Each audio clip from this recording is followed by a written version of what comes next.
Initially, I wasn't going to produce more than one edition of this show each month due to the pressure it adds to my already strenuous workload, but with next month's editorial nowhere near close to finishing, and considering what happened to the last one, I felt the need to get this matter off my chest before it happens again. When I published my editorial of the biggest little railway in the world, the original cut was content ID'd on YouTube by Channel 4, forbidding me from running monetized adverts on it and blocking it from 5 countries, one of which being the UK. This resulted in me having to cut out 40 seconds of material which focused on Paul standing up for his team, which went public about 9 hours behind schedule. Oh well, it's more reliable than anything Southern Rail could run. The original cut remains under dispute as we speak, while the slightly altered one is the one that everyone has seen publicly. You may assume on first impression that this is my fault for using copyrighted material in the first place, but the thing is, I'm not the first person to get caught up in this, and I doubt that I'll be the last. It's been highlighted in recent years, and it continues to be a constant issue for content creators who rely on fair use as the backbone of their work. There are some excellent videos covering fair use from much bigger YouTubers than myself, which I'll leave in the description of this editorial, but I'll try to quickly go over some of the points to bear in mind.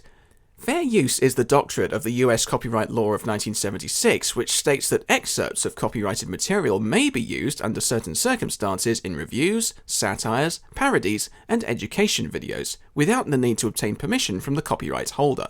This is the legislation that film critics and comedians have been using for decades, as well as the way that some of the biggest names on YouTube make their living today, through review, parody, satire, or education.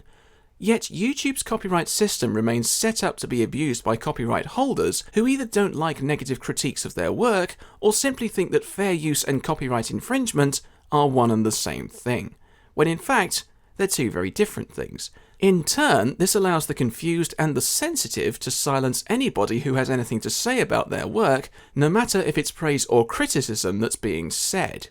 According to lawyers representing fair use in a video for Stanford University's Center for Internet and Society, if you're reviewing a film or a TV show and you're using clips from that film or TV show to illustrate the points you're making, then providing you are changing the material to add new expression, information, or meaning, then it legally counts as fair use. If, however, you just replay the existing clips without changing the context of the material, then it legally counts as copyright infringement. For example, if I were to upload this clip from Shrek,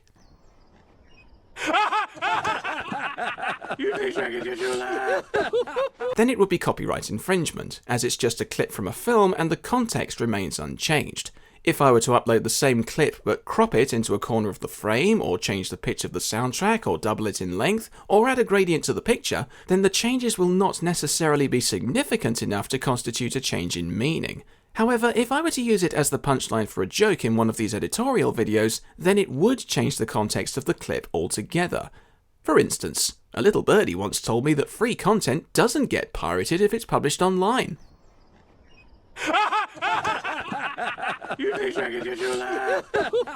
That way, it doesn't change where the material came from, nor who the characters are, nor any elements about the clip itself, but it's taken out of the context of one joke in an animated Hollywood film and put into the context of another joke in this critical editorial, thus changing the use of the material and making it fair use. In case anybody wonders if Channel 4 content ID'd me because the editorial was monetized, that's a bit of a grey area, but the law seems to have me covered on that front provided it remains published through the right platform.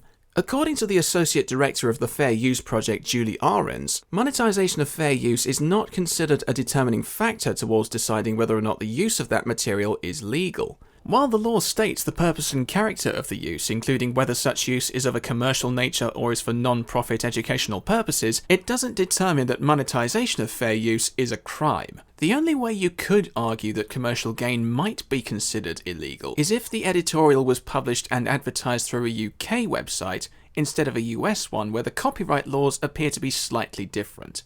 In the UK, the law is referred to as fair dealing instead of fair use. Fair dealing works in more or less the same way as fair use, albeit it's mostly applied to non-commercial work. However, seeing as YouTube is an American registered company owned by another American registered company, and considering Channel 4 runs monetized adverts and sponsorship through their award-winning React 2 series Gogglebox, it has to publish material according to American copyrighted law, no matter which country you're watching it from. Now, before anybody wishes to get defensive on my behalf, please try to remain diplomatic about this. My beef is not with Love Productions, or the producers of The Biggest Little Railway in the World, one of which actually enjoyed the editorial in question.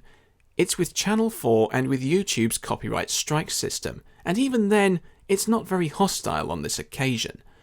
When I started Gauge the Issue, I knew I was going to have to jump onto the where's the fair use bandwagon sooner or later, as it's a big risk with more grey areas than a naval convoy. But considering this is the first occurrence in the 12 months of running this show, and the 14 months of reviewing railway-related films before then, I'm not only surprised that it's taken this long for YouTube to sting me, but I'm disappointed that the content ID in question has come from the broadcaster who champions the use of copyrighted material from other broadcasters in Gogglebox.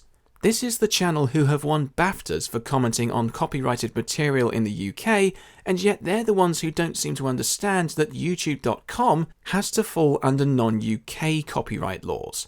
Copyright laws that don't consider commercial gain from fair use as copyright infringement. When one considers that I defended The Biggest Little Railway while trying to remain as unbiased as possible, the situation ended up being more of a nightmare than it really needed to be.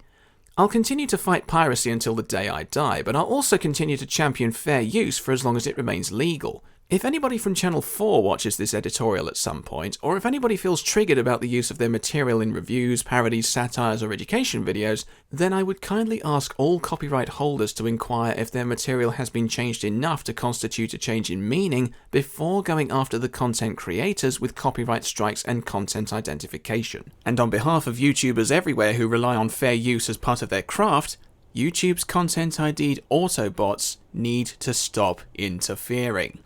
I can't really see everybody considering these points before assuming reviews of their material are crimes against their intellectual property, nor do I feel the situation is going to disappear overnight. But at least I can say I've asked nicely. That's something, I suppose. I'm Chris, and I'm here to gauge the issue.